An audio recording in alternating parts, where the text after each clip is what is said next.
Assalamu alaikum. In today's lecture, we are going to learn the directional hypothesis testing when population mean is known and population standard deviation is unknown. If you remember, in previous lecture, we have discussed the same example, but we have used the non-directional scenario. So let's read it first, and then we will compare the keywords which were used in the previous example and this example. Suppose in previous problem, the vice president wants to know whether there has been an increase in the number of units assembled. So in previous example, there was a word of change is used. To put it another way, we can conclude because of improved production method, the mean number of desks assembled in the last 50 weeks was more than 200. So this is the information given, but due to the changed keyword, the hypothesis will be going into a directional way. So let's move on to next slide and see how we will state the null hypothesis in this situation. So if you can see, in previous example, we have the null hypothesis mu is equal to 200. Because at that point, we have the situation of non-directional hypothesis. But in this one, we have a directional hypothesis. So the mu value is less than equal to 200.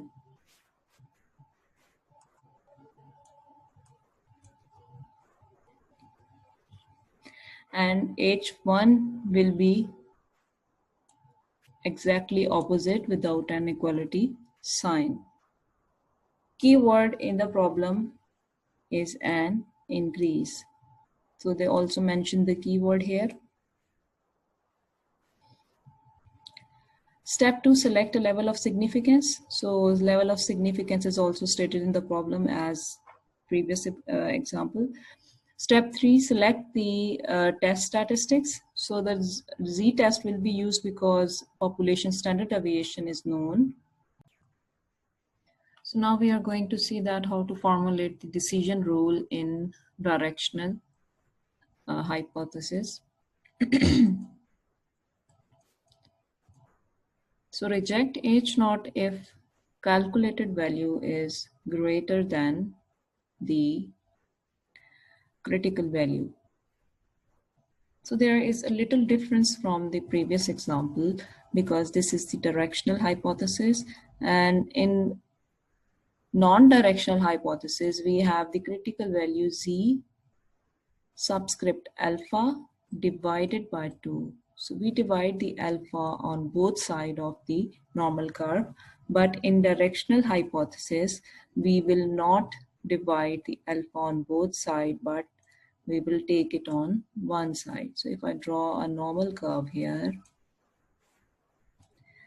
so the value of alpha is 1%, or a level of significance is 1%. So this 1% will be in a rejection region, and other 0.9% will be in this whole area. So if I divide this portion into two equal parts, because this whole area is equal to 1, so the 1.5 will be lie on right side and 0.5 will be lie on left side.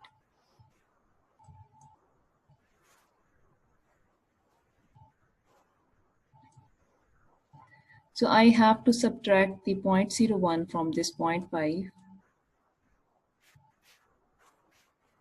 0.5 minus 0.01. So this is going to be 0.49. This 0.49, it lies into this area.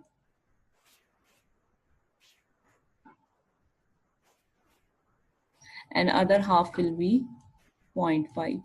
a complete 0.5. So we need to find out the value of critical region, and we will see the nearest value of 0.049 into the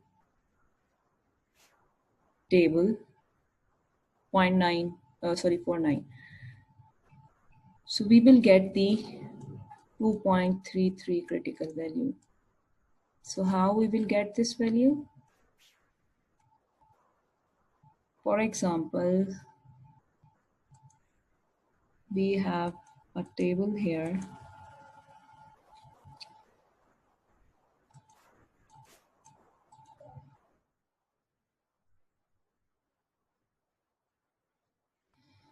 And we need to see the value for 0.4900.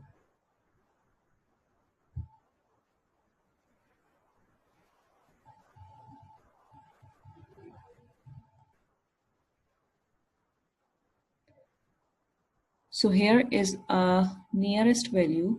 Let me highlight it because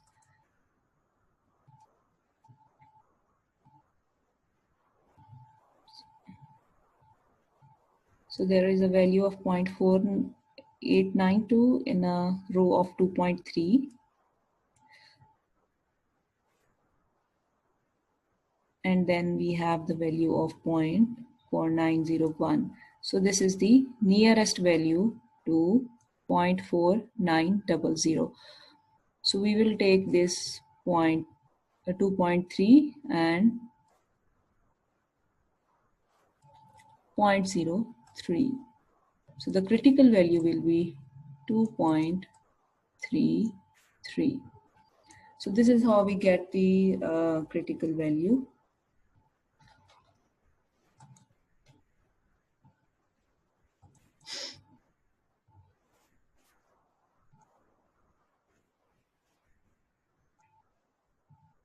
So here we will plot the critical value, and on the right side of the critical value there will be a rejection region, and on left side there will be acceptance region. So if I cut this figure half, and this is the acceptance region, and this is the rejection region.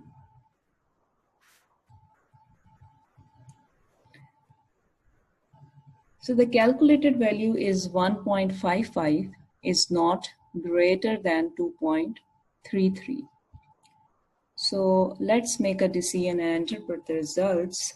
Because 1.55 is lie under the acceptance region, 1.55 will be lied in acceptance region somewhere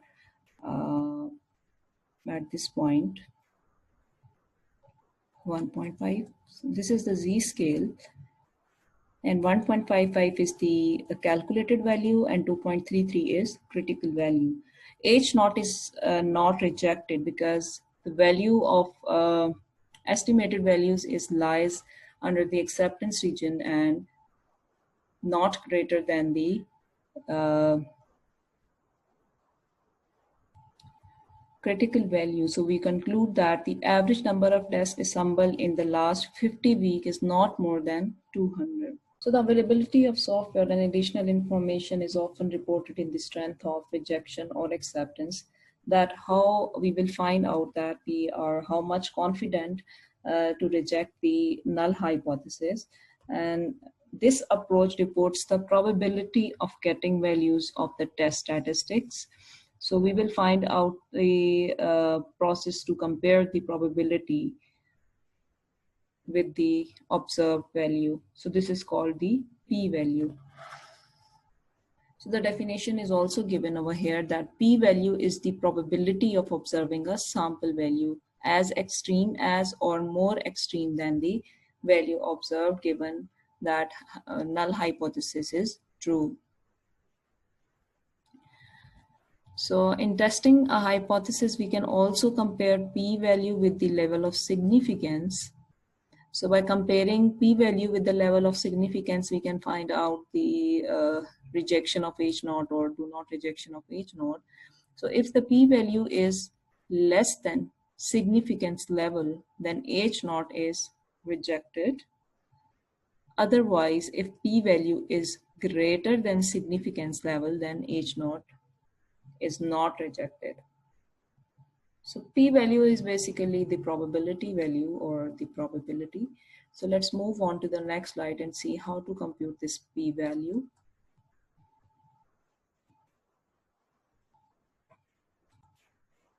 P-value in hypothesis testing. So we are continuing with the previous example.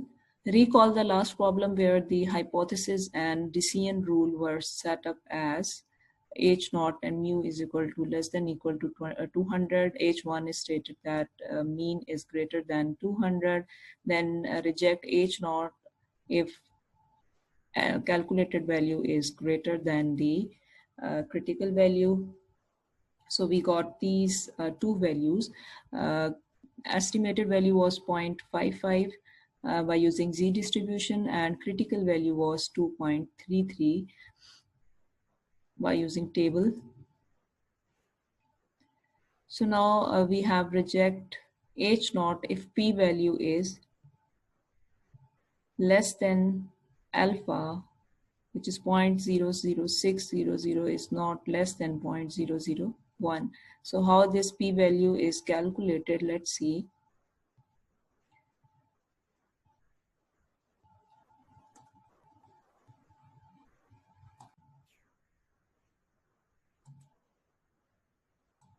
So we will see the calculated value into the table.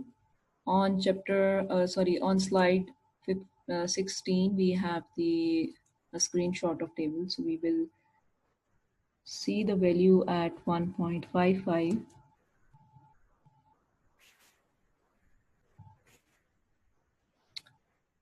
So here is the 1.55, 1.5 and 0.05. So we need to find out the corresponding value. I think which is 0.4394. This value is under the 0.05. So the Z table value is 0.4394. Get back to the example of p-value. So we will subtract that region from 0.5.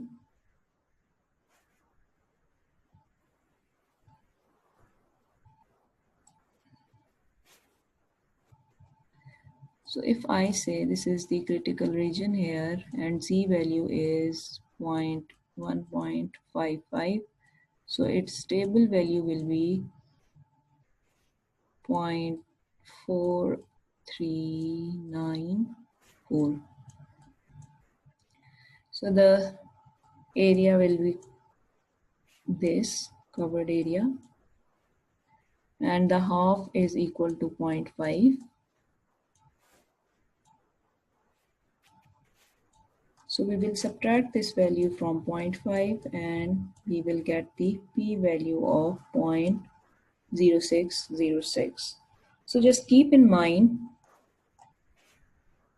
when we need to find out the value for p-value, so we will use the calculated value and find out the tabular value by using Z-score table.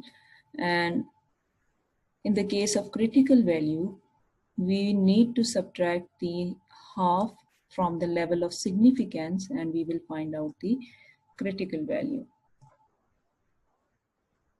So conclude, fail to reject the H naught.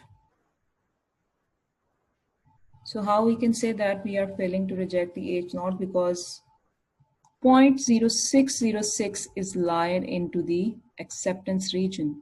This is the acceptance region. and this is the rejection region. And this value is lie under this curve, which is 0.0606. So let's move on to the next example. So before doing another example, let's see what does it mean when p-value is less than alpha. So point 1, we have some evidence that H naught is true. H naught is not true. So if it's 5%, we have a strong evidence that H naught is not true. If it's 1%, so it's a very strong evidence that H naught is not true.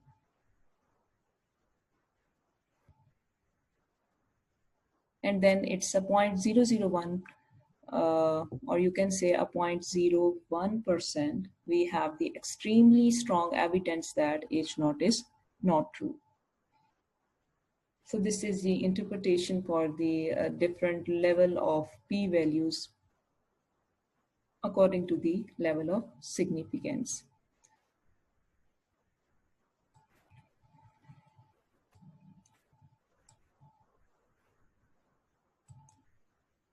So now we are going to test the population mean, and population standard deviation is unknown because we are going to have a sample standard deviation information given into the example. So starting with the formula of unknown population standard deviation.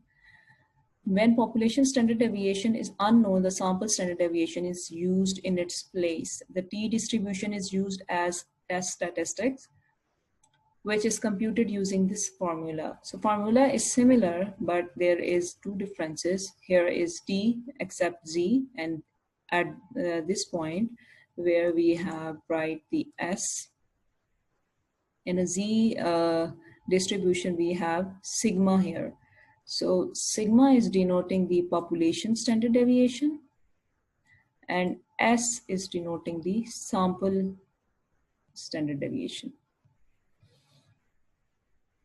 So this is the difference between these two terminologies.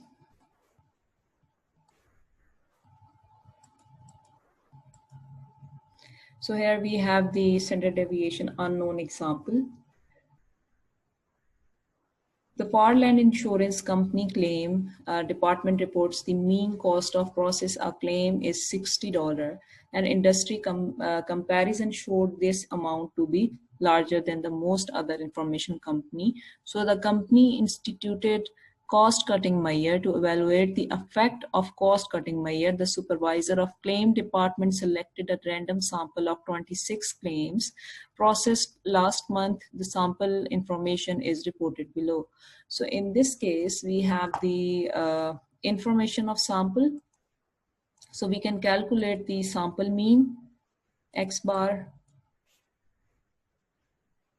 So at the level of 1% significance, it is reasonable a claim is now less than $60. So here we have the keyword to calculate or states the hypothesis. There is a mean cost process of the claim. So this is the population mean, or you can say mu is equal to 60. And n is 26. So we need to calculate the sample mean and sample standard deviation. We already learned about these two concepts in previous semester, in previous course. So I'm assuming that you guys are familiar with how to calculate the X bar and standard deviation. So let's move on to the next slide.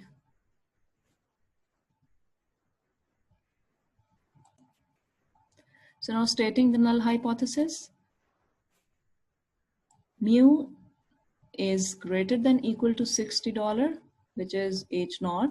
H1 is mu is less than $60. Note the keyword is now less than. So we are using the this symbol for this information. Select the level of significance. So level of significance is alpha is 1%, which is stated in the problem. Step 3 is selecting the test statistics. So why we are using the test statistics? Because sigma is unknown, or you can say the population standard deviation is unknown, and we have the information about the sample standard deviation. So we already have the sample, so we can calculate the standard deviation for sample.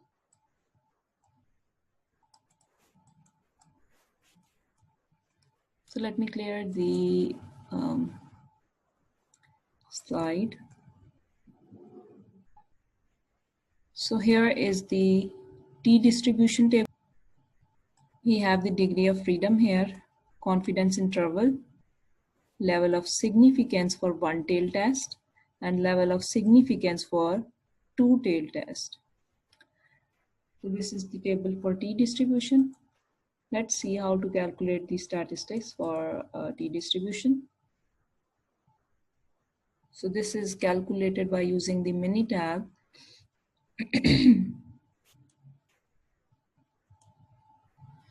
And here is the manual calculation.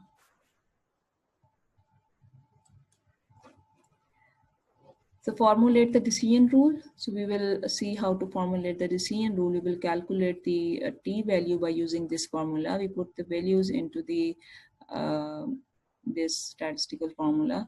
X bar is $56.42, and 60 was given into the description of this question. 60 is the population mean, 10.04 is the standard deviation divided by under root n. So here we have t alpha comma n minus 1. So this is the one-tail test. So alpha will be lie on one side. So let's see what is the calculated value. It's minus 1.81. So the calculated value is lie on the left side of the diagram. So if I draw a normal curve here, so positive values on this side and negative values on this side. The center point here we have 0 on the scale. So 1.8 is lie here. This is the computed value, 1.18.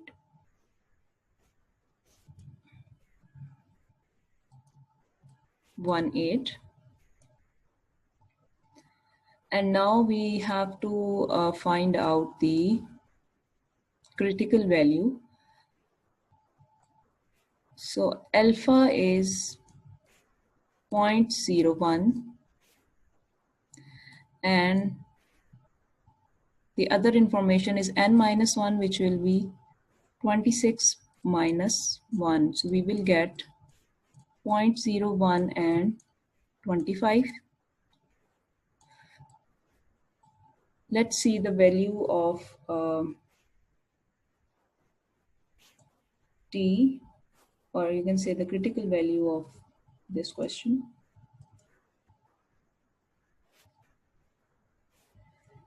So here we have the level of significance for one-tail test. This is the level of significance for one-tail test, which is 1%. We will ignore the other information because here we have the confidence interval and the level of significance for two-tail test. We are looking for the level of significance for one-tail test. So the 1% is the alpha and 25 is the n. So the corresponding value is this 2.485.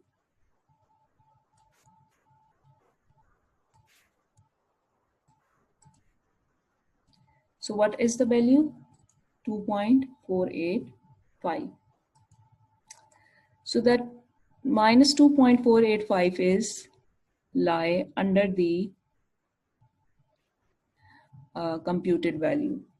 Computed value is basically greater than the critical value. So let's make a decision for this situation. Because minus 0.81, it does not fall in the rejection region. So where was the rejection region? This is the rejection region. 0.01 is lie here.